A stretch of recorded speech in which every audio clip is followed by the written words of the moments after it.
एक बैल था, गर्मी का समय था, हल जोत रहा था बैल।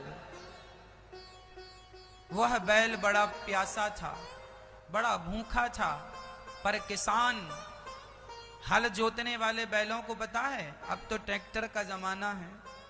पहले क्या होता था, एक बांस के डंडे में एक कील लगाई जाती थी, आगे की तरफ बड़ी पैनी होती थी, वह बैल को चुभोई जाती थी, तब बैल चलता था।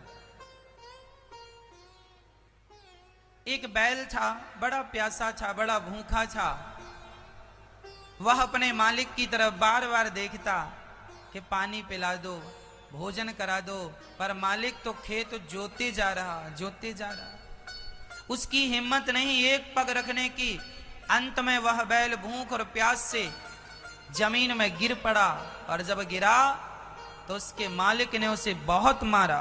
उठ जा, मार मार के लाठियां मारी, वो सुई चुभोई, खूब मारा। बैल सोचा कि प्यास से तो तड़प रहा हूं, भूख से तो तड़प रहा हूं, ये मार रहा है, तो जैसे तैसे हिम्मत करके फिर खड़ा हुआ, फिर जुताई चालू, खेत जोत रहा। कि तो उस बैल ने भगवान से पूछा कि विधाता, मैंने ऐसा कौन सा पाप किया जिस पाप के कारण मुझे इतना निर्दयी किसान मिला है?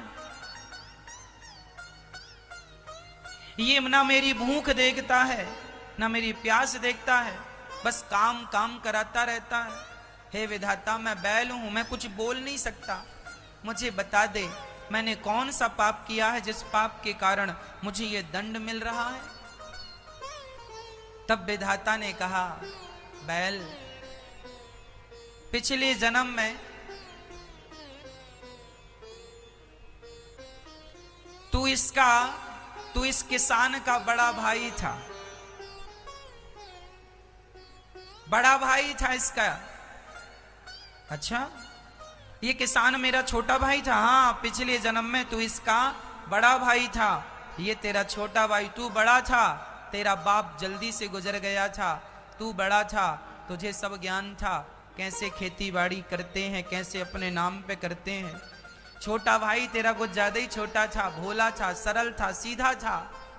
तूने सारी प्रॉपर्टी कब्जा कर ली, अपने नाम कर लिया, और अपने छोटे भाई को फूटी कौड़ी नहीं दिया।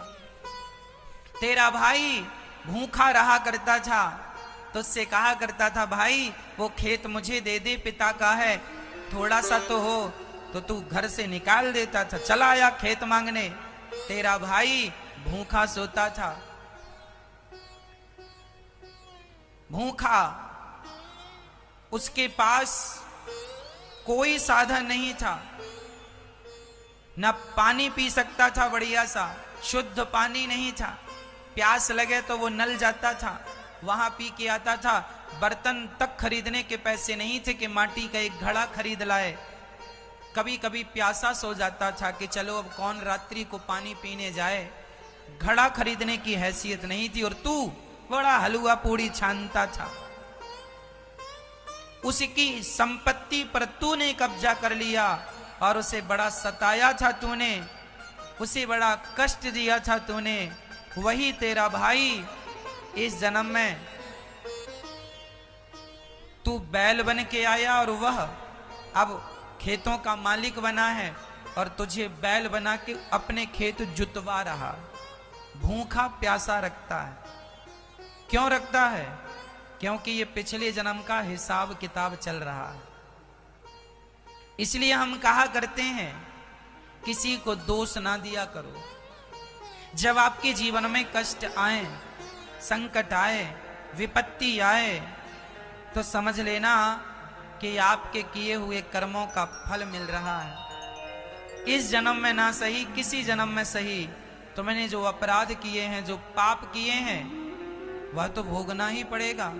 इसलिए हम कहा करते हैं, मैया जी, दया करना जरूरी है। आजकल ना सगा भाई निर्दयी हो गया है। आज अपना सगा भाई जो एक माँ से जन्म लिए हैं, वो अपना भाई अपने भाई पे दया नहीं करता। छोटा भाई भूखा प्यासा मरता रहता है, किसी का छोटा भाई तो किसी का बड़ा भाई, और तुम बड़ा अच्छा खाते पीते हो तो लोग अपने भाई की तरफ देखते नहीं, ये नहीं कि थोड़ा सा उसका सपोर्ट कर दें, उसकी भी व्यवस्था करवा दो। अरे भाई तुम सामर्थ्यवान हो तो तुम्हारा धर्म है कि उसका सपोर्ट करो। इसलिए दया जरूरी है, दया धर्म का मूल है। अत्याचार ना करो किसी पर, अनाचार ना करो। तुमने व्यर्थ में, ध्यान से सुनना मेरी माँ, तुमने फिजूल में व्यर्थ में किसी के गाल में एक थप्पड़ भी मारा होगा ना, तो उस एक थप्पड़ का हिसाब ईश्वर की डायरी में नोट है कि तुमने मारा है, अब तुम्हें भी किसी प्रकार वो पड़ेगा, किसी और के द्वारा तुम्हें पड़ेगा। तुमने किसी को गाली दी ना फिजूल में, किसी का दिल दुखाया है ना, कुछ भी नष्ट नहीं होता मेरी माँ। आपको लगता हम तो बोल गए खत्म करो ना, कुछ भी खत्म नहीं होता। शब्द कभी नष्ट नहीं होते। हमने जो शब्द कह दिए वो ब्रह्मांड में गूंजते रहते हैं। शब्द कभी नष्ट नहीं होता, याद रखना। होता है जैसे पानी कभी नष्ट नहीं होता। पानी आपने स्नान कर लिया, स्नान का पानी जाके नाले में, बड़ी नदी में, नदी समुद्र में, वो नष्ट नहीं हुआ। यदि पानी तुमने धूप में रख दिया तो भाप बन के उड़ गया, नष्ट नहीं हुआ, वो वाष्पीकरण हो गया, वो फिर बरसेगा।